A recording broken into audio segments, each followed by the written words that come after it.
అందరికీ నమస్కారం. నేను మీ బిసరెడ్డి. ఆకివీడు సంఘటన గురించి మాట్లాడుకునే ముందు రఘురామకృష్ణరాజు గారు చేసింది తప్పా ఒప్పా?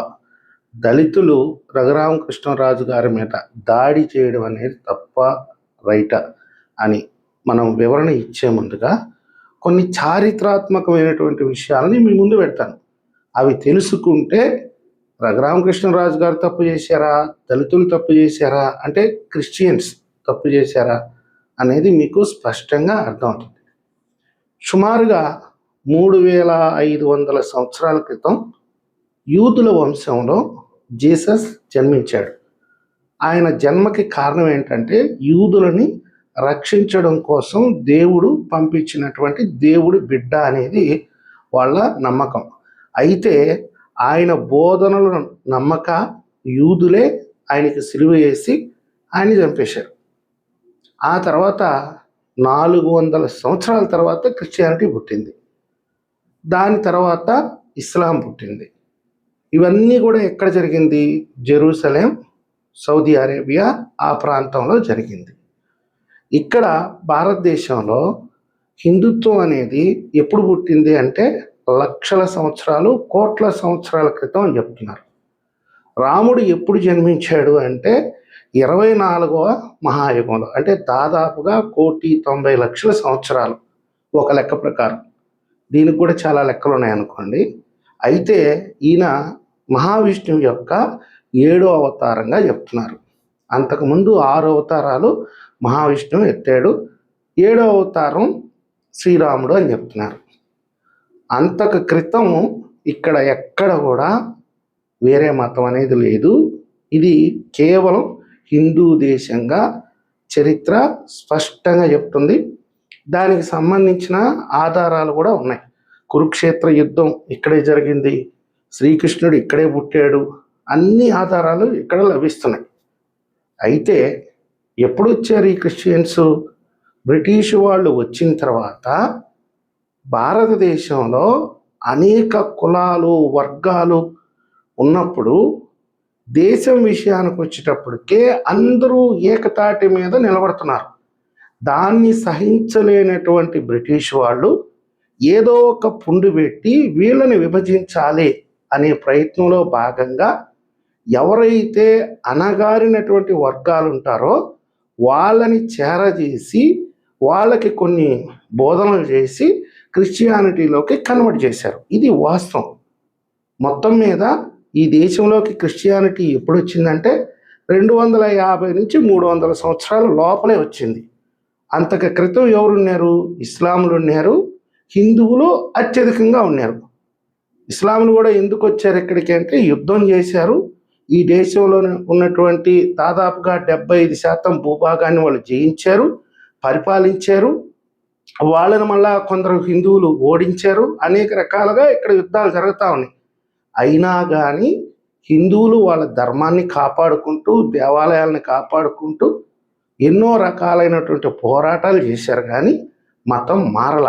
ఎప్పుడైతే క్రిస్టియన్స్ అంటే ఎప్పుడైతే బ్రిటిష్ వాళ్ళు వచ్చారో వాళ్ళు ఇక్కడ ఉండేటటువంటి లోపాలని పసిగట్టి వీళ్ళని విభజించడం కోసమే మత ప్రచారం చేశారు, మత మార్పిడులకి పాల్పడ్డారు.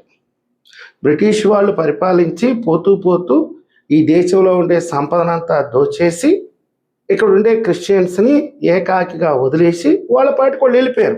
వాళ్ళు కరెక్టు, ఎందుకంటే వీళ్ళు పుట్టుకతో క్రిస్టియన్స్ కాదు, వీళ్ళు హిందువుల నుంచి కన్వర్ట్ అయినటువంటి క్రిస్టియన్స్ కాబట్టి వీళ్ళని పెద్దగా పట్టించుకోలేదు. వాళ్ళ పాటికి వాళ్ళు ఇంగ్లాండ్కి వెళ్ళిపోయారు.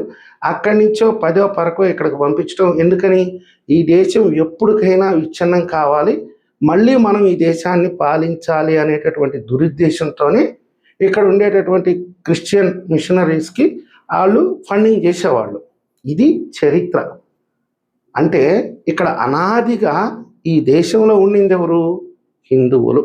ఇంతవరకు అందరికీ క్లారిటీ ఉంది. ఇప్పుడు మన ఆంధ్రప్రదేశ్లో ఉండేటటువంటి క్రిస్టియన్ సోదరులు చెప్తున్నది ఏంటంటే మా మీద దాడి చేస్తున్నారు. ఆకివీడి విషయానికి వస్తే అక్కడ రామ మందిరం కాదు, అది వచ్చేసేసి గొంతునమ్మ దేవాలయము. అక్కడ నందీశ్వరుడు ఉన్నాడు, రాముల వారిని తీసుకొచ్చారు కొంతమంది వైశ్యులు అక్కడ పెట్టారు అని. అసలుకి ఆ గుడి ఎప్పుడు వెలుగులోకి వచ్చిందంటే సాక్షి దినపత్రికలో ఆ ఆలయం గురించి ప్రచారం చేశారు. ఏమని చెప్పారంటే వాళ్ళు, ఇక్కడ రాముల వారి గుడి ఉంది, అది మొత్తం కూడా ఒక డస్ట్బిన్ లాగా తయారు చేసేసారు. అది ఒక పురాతనమైనటువంటి ఆలయము. ఆ ఆలయం మొత్తం చెత్త చెదారం వేసేసి అపరిశుభ్రమైనటువంటి వాతావరణం అక్కడ ఉంది. దయచేసి ఈ రాముల వారి గుడిని మళ్ళీ నిర్మించమని సాక్షిలో ఒక వార్త అయితే వచ్చింది. దాన్ని అనుసరించే రఘురామకృష్ణరాజు గారు ఆ గ్రామానికి వచ్చి దాన్ని చూసి దాని చరిత్ర తెలుసుకొని ఆ తర్వాత అది రామాలయమే, అది గొంతునమ్మ గుడి కాదు. ఒకవేళ గొంతునమ్మ గుడే అనుకోండి, నేనేం కాదనట్లేదు, అయినా కానీ హిందువులదే కదా అది. దాన్ని కాదని ఎవరు అంటారు? మన హరిజనులకు చెందినటువంటి ఆలయం అంటున్నారు. హరిజనులు అంటే ఎవరు? హిందువుల్లో ఉండేటటువంటి హరి నుంచి జన్మించిన వాళ్ళే. మరి వాళ్ళెట్ట హిందువులు కాకుండా పోతారు? ఆ ఆలయం ఎట్ట హిందూ దేవాలయం కాకుండా పోద్ది? దాన్ని దృష్టిలో పెట్టుకొని రఘురామకృష్ణరాజు గారు అక్కడికి వచ్చి ఆ ఆలయాన్ని సందర్శించి దాన్ని వచ్చే శ్రీరామనవమి నాటికి మళ్ళీ కట్టాలి, కొత్తది, దాదాపుగా 70 లక్షల రూపాయలు ఖర్చు పెట్టి కట్టాలని ఆయన సంకల్పం చేశాడు. ఉగాదికి ముందు రోజు వచ్చాడు. తర్వాత శ్రీరామనవమి రోజు అక్కడికి రావడంతో కొంతమంది దళితుల ముసుగులో ఉండేటటువంటి క్రిస్టియన్స్ దారుణంగా ఆయన మీద దాడి చేశారు, ఆయన అనుచరుల మీద దాడి చేశారు. కొంతమంది జనసేన నాయకులు కూడా గాయాల పాలయ్యి హాస్పిటల్లో అడ్మిట్ అయ్యారు. ఇక్కడ నాకు వచ్చిన ఏంటంటే, క్రిస్టియన్ మతం స్వీకరించిన తర్వాత మీరు దళితులు ఎలా అవుతారు? మీరేం చెప్తున్నారు? హిందువులు అనేవాళ్ళు పాపులు, పాపం చేసుకుంటేనే హిందువులుగా పుట్టారు, వాళ్ళు విగ్రహారాధన చేస్తారు, అంటే ప్రేతాత్మలకు పూజలు చేస్తారు, మేము పరిశుద్ధాత్మలమే, మేము దైవజనులమే, మేము దేవుడి బిడ్డలమే, వాళ్ళు పాపులు అంటున్నారు. హిందుత్వంలోనే దళిత వర్గం అనేది ఒకటి ఉన్నప్పుడు మీరెలా దళితులు అవుతారు? మీరు స్పష్టంగా అర్థం చేసుకోండి. దళిత వర్గం అనేది హిందువులకు చెందింది. హిందువులకి దళితులకి, అంటే దళిత వర్గానికి, హిందువుల్లో ఉండేటటువంటి వర్గాల మధ్య ఏదైనా విద్వేషాలు ఉంటే అది వాళ్ళు కూర్చొని పరిష్కరించుకోవాలి. చట్టాలు తీసుకురావాలి, కఠినమైనటువంటి చట్టాలు తీసుకురావాలి, దళితులకి రక్షణ కల్పించాలి. ఆ బాధ్యత ప్రభుత్వాల మీద ఉంది, ప్రతి ఒక్క హిందువు మీద కూడా ఉంది. ఈరోజు క్రిస్టియన్స్ ఏం చెప్తున్నారంటే మేము దళితులవి అని చెప్తున్నారు. మీరు హిందుత్వంలో ఉండేటటువంటి వర్గాలని తప్పుబట్టి మేము దైవజనులమి, దేవుడి బిడ్డలమే అని చెప్పుకొని మేము ఉన్నతమైనటువంటి వాళ్ళమి, మేము స్వర్గానికి నేరుగా వెళ్ళిపోతాము, హిందువులు పాపులు, వాళ్ళు నరకానికి వెళ్తారు, మిమ్మల్ని నరకం నుంచి కాపాడడం కోసమే మేము క్రిస్టియానిటీలోకి కన్వర్ట్ చేస్తున్నాం అని చెప్పుకునే గొప్పవాళ్ళు ఈరోజు మీరు ఎలా చెప్పుకుంటారు దళితులు అని? ఇంకొక క్వశ్చన్, మీరేం మాట్లాడుతున్నారు? అక్కడ చుట్టూ ఉండేది క్రిస్టియన్స్, అక్కడ ఎవరు లేరు హిందువులు, మేము అక్కడ ఆలయం కట్టడాన్ని ఖచ్చితంగా వ్యతిరేకిస్తున్నాము అని చెప్తున్నారు. ఈ దేశంలో ప్రతి చోట హిందువుల మధ్యలోనే చర్చిలు ఉన్నాయి. అక్కడ లేని అభ్యంతరము, ఒకవేళ మీరు క్రిస్టియన్సే అయితే మీ మధ్యలో ఒక హిందూ ఆలయం కడితే మీకు వచ్చినటువంటి అభ్యంతరం ఏంది? ఎక్కడెక్కడో చర్చిలు కడుతున్నారు, ఏ హిందువు మీ దగ్గరకు వచ్చి నిలదీయట్లేదు కదా. కొన్ని కొండలను ఆక్రమిస్తున్నారు, కొండల మీద సిలువు పెడుతున్నారు. మీరు 250-300 సంవత్సరాల క్రితం ఇక్కడికి వచ్చిన వాళ్ళు మిమ్మల్ని క్రిస్టియన్గా మారిస్తే ఇక్కడ అనాదిగా లక్షల సంవత్సరాల క్రితం ఉండేటటువంటి కొండల మీద మీరు సిలువ ఎలా పెడతారు? ఇవన్నీ ఏ హిందువు అయినా మిమ్మల్ని ప్రశ్నించాడా? ఎవరైనా మిమ్మల్ని నిలదీశారా? లేదు. ఏం చెప్పారు? స్వాతంత్రం వచ్చిన తర్వాత అన్నదమ్ములుగా కలిసి పెరుగుదాం, ఈ దేశాన్ని అభివృద్ధి చేసుకుందాం, మనం అందరం సంతోషంగా ఈ దేశంలో బతకదాము అని చెప్తే మీరేం చేస్తున్నారు అంటే, అందరని కాదు, కొంతమంది పాస్టర్లు ఏం చేస్తున్నారు? మత మార్పిడులు చేస్తున్నారు. ఏ హిందువు అయినా వచ్చి మీ ఇళ్ళ దగ్గరికి వచ్చి ఎవరైతే క్రిస్టియన్స్గా ఉంటారో వాళ్ళని హిందూ మతంలోకి మారండి, మీరు పాపులు, మీరు మారకపోతే నరకానికి పోతారని ఏ హిందువు అయినా మీ ఇంటి మీదకి వచ్చి ప్రచారం చేశాడా? లేదు కదా. మరి మీరెందుకు హిందువుల ఇళ్ళ దగ్గరికి వచ్చి ప్రచారం చేస్తున్నారు?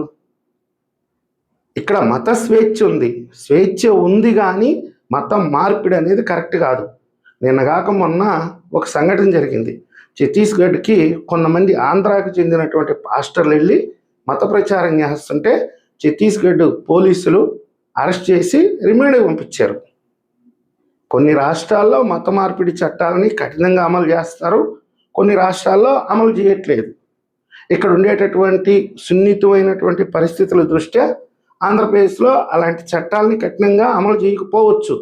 ఆ మాత్రాన మీరు హిందువులు ఇళ్ళకెళ్ళిపోయి హిందువులు పాపులు, మీరు చెప్పే బోధనలు కూడా ఎలా ఉంటున్నాయి? ఒక పాస్టర్ ఏం మాట్లాడుతున్నాడు? పవన్ కళ్యాణ్ గారిని నరికి నరికి చంపాలి అని చెప్పి ఆయన చర్చిలో చేరి మాట్లాడతాడు. అజయ్ బాబు లాంటి వాళ్ళు చాలామంది క్రిస్టియన్ పాస్టర్ల గురించి నేను చూస్తున్నాను. హిందూ మతం మీద, శ్రీరాముడి గురించి, శ్రీకృష్ణుడి గురించి ఎంత ఘోరంగా మాట్లాడుతున్నారు. ఇది భావ్యమేనా? ఇది సవ్యమేనా? ఎవడో ఇక్కడికి వచ్చి మిమ్మల్ని మత మార్పిడి చేసి వాడి పబ్బం గడుపుకొని వాడు వెళ్ళిపోతే మీరు మాతో కలిసి ఉండాల్సింది పోనిచ్చి మా మీదే కుట్రలు పనితే అది ఎంతవరకు కరెక్టు?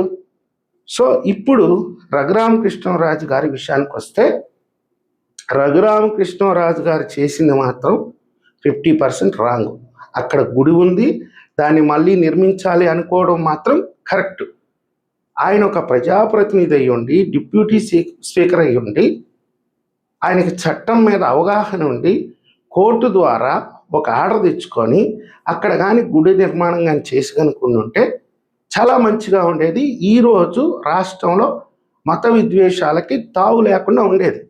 ఎప్పుడైతే రఘురామకృష్ణరాజు గారి మీద దాడి జరిగిందో ఇప్పటి వరకు లౌకికవాదానికి కట్టుబడి ఉన్న మాలాంటి వాళ్ళు కూడా మా హక్కులేంటి, మా బతుకేంటి, ఈ క్రిస్టియన్స్ని ఇలాగే వదిలేస్తే రేపు హిందూ సోదరుల మీద కూడా దాడులు చేయకుండా ఉంటారన్న గ్యారంటీ ఏంటి? మొన్నటికి మొన్న బాపట్లలో జరిగింది కూడా అదే విషయం కదా. అతని స్థలాన్ని ఆక్రమించుకొని అక్కడ చర్చి కట్టాలని అతని మీదే అక్రమ కేసు పెట్టి బాపట్ల కోర్టు నుంచి సుప్రీంకోర్టు వరకు వెళ్ళి అతని స్థలాన్ని సాధించుకోగలిగాడంటే ఈరోజు ఎంత బలంగా ఈరోజు క్రిస్టియానిటీ అనేది ఈ రాష్ట్రంలో వ్యాప్తి చెందుతుందో ఆశ్చర్యపడాల్సినటువంటి విషయం. అందరూ మంచిగా ఉండాలి, అందరి హక్కుల్ని అందరూ కాపాడుకోవాలి. క్రిస్టియన్స్ ఒక్కరే కాపాడుకోవాల్సిన బాధ్యత వాళ్ళకి లేదు, హిందువులకు ఒక్కరికే లేదు. హిందువులు మాత్రమే లౌకికవాదానికి కట్టుబడి ఉండాల్సిన అవసరం లేదు, మీరు కూడా కలిసి ఉండాలి. మీరు గౌరవిస్తే అంతకు రెట్టింపు గౌరవం మానించి వస్తుంది. మీరు అమర్యాదగా మాట్లాడితే, రెచ్చగొట్టే ధోరణికి వెళితే హిందువులు కూడా రెచ్చగొడతారు. కాబట్టి ఇద్దరూ తగ్గాలి చట్ట ప్రకారం. ఇప్పుడు రఘురామకృష్ణరాజు గారు స్పష్టంగా చెప్తున్నారు, అది హిందూ దేవాలయం, దానికి సంబంధించిన డాక్యుమెంట్స్ ఉన్నాయి. పక్కిళ్లలో ఉండేటటువంటి డాక్యుమెంట్స్ మేము వెరిఫై చేస్తే హద్దులుగా రామ మందిరం అని రాసి పెట్టున్నారు. కాబట్టి అది రామ మందిరం, దానికి సంబంధించినటువంటి ఆస్తులు చాలా ఉన్నాయి, వాటిని కూడా వెనక్కి తెప్పిస్తామని చెప్తున్నాడు. సో ఇదంతా కూడా ఆయన న్యాయస్థానాన్ని ఆశ్రయించి ముందుకెళ్ళి ఉంటే ఇలాంటి పరిస్థితి ఉత్పన్నం అయ్యేది కాదు అనేది నా విజ్ఞప్తి. మొత్తం మీద నేను చెప్పేది ఏంటంటే, ఈ రాష్ట్రానికి ఇలాంటి మతపరమైనటువంటి ఘర్షణలు మంచిది కాదు. క్రిస్టియన్స్ అనేవాళ్ళు కొంచెం హుందాగా ప్రవర్తించాలి. మత మార్పిడులకి పాల్పడడం, కులాన్ని రెచ్చగొట్టడం అనేది మాత్రం ఇది భావ్యం కాదు. హిందూ సోదరులకు కూడా నేను విజ్ఞప్తి చేస్తున్నాను, కొంచెం సంయమనం పాటించండి. ఈ వీడియో మీకు నచ్చినట్టయితే లైక్ చేయండి, సబ్స్క్రైబ్ చేయండి. ధన్యవాదాలు.